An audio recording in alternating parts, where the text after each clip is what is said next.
Marcus Hayes was just trying to survive another day.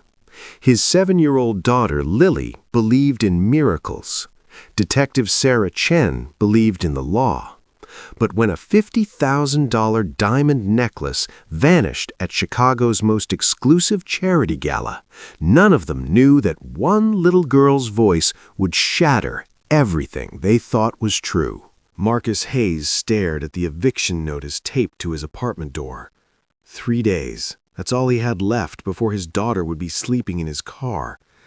He worked 2 jobs, morning shifts at a warehouse, night shifts washing dishes, but it was never enough. Chicago didn't care about single dads barely hanging on. Lily tugged his worn jacket, her brown eyes sparkling despite their crumbling world. "Daddy, look!" She pointed at a flyer stuck to the lamppost. "Community Charity Gala, free entry for first 100 families." Marcus shook his head, but Lily's grip tightened. "Please, Daddy, they'll have food." He couldn't say no to that. Across town, Detective Sarah Chen adjusted her evening gown in the mirror. She'd been invited to the Grand Riverside Hotel Gala as guest of honor, 20 years of service protecting Chicago. Her sister, Rebecca, would be there too, along with the city's elite. The Riverside Hotel ballroom glittered like a jewelry box.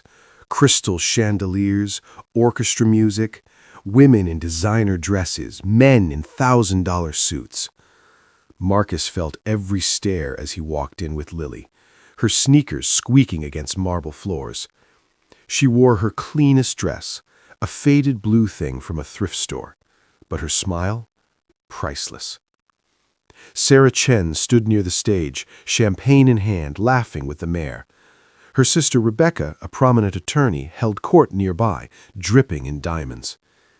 The centerpiece of the evening sat displayed under glass on a pedestal, the Aurora necklace, worth $50,000, donated by a tech billionaire for auction. Lily pulled Marcus toward the dessert table. For the first time in months, she ate until she was full. Marcus watched her, his heart breaking and healing at once. This was what normal looked like. This was what she deserved. Then the lights flickered. When they came back on, the glass case was shattered. The Aurora necklace was gone. Chaos erupted. Security locked the doors. The event coordinator grabbed a microphone. "Nobody leaves until we find it." Guests whispered, pointed, accused. Then someone shouted, "Check her." All eyes turned to Sarah Chen. A waiter stepped forward, trembling. I saw Detective Chen near the case right before the lights went out. She was alone." Gasps rippled through the crowd. Sarah's face went white. "That's insane. I would never." "Search her."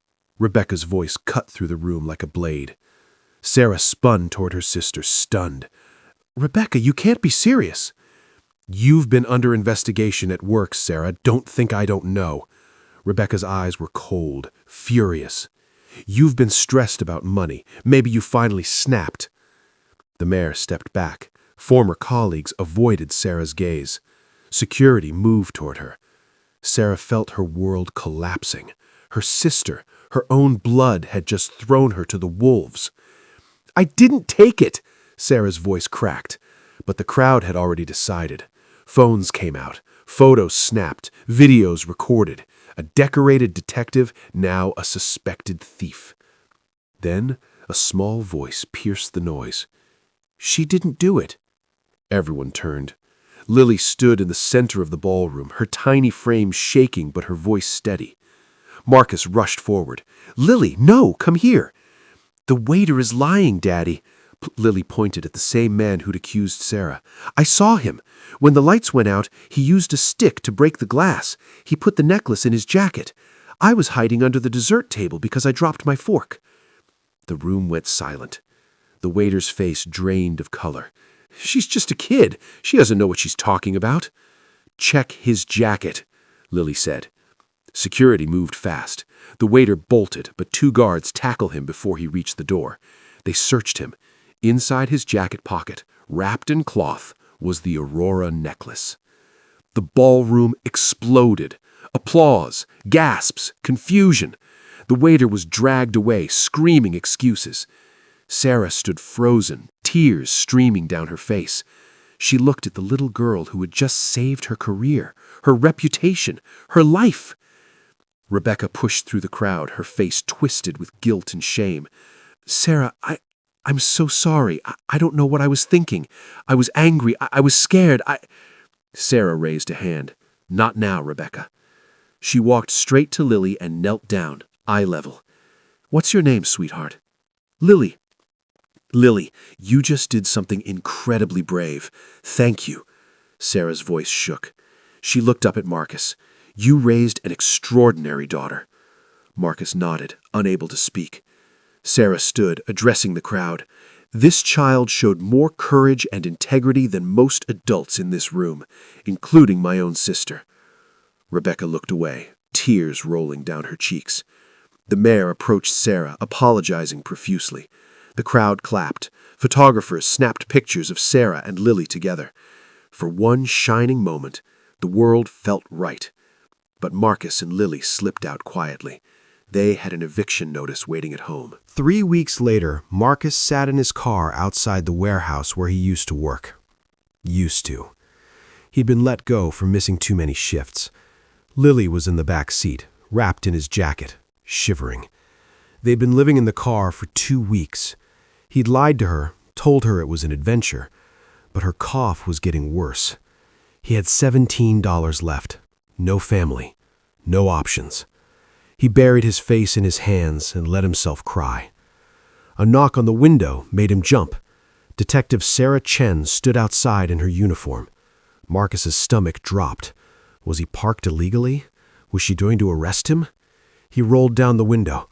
"I'm sorry, officer, I'll move." Sarah's expression stopped him cold. It wasn't anger. It was heartbreak. "Marcus Hayes?" He nodded.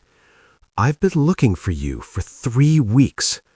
Sarah handed Marcus an envelope. Inside was a check for $10,000. "That's from the reward the hotel offered for recovering the necklace. It's yours. Well, Lily's." Marcus stared, unable to breathe. Sarah continued, "I also spoke to a friend who runs a logistics company. You start Monday, full benefits, and there's a 2-bedroom apartment waiting for you in my neighborhood. First 3 months paid." Marcus broke down. Lily climbed into the front seat and hugged him. Sarah crouched by the window, her own eyes wet. "You gave me back my life, Lily. Let me return the favor." Rebecca appeared behind Sarah, holding bags of groceries and children's clothes. "I'm sorry," she whispered, "for everything." Sarah nodded. Forgiveness would take time, but it was a start. As Marcus drove toward his new apartment, Lily asleep beside him, he finally believed in miracles again. What would you do in this situation? Tell me in the comments. And if this story touched your heart, don't forget to like, subscribe, and share the video.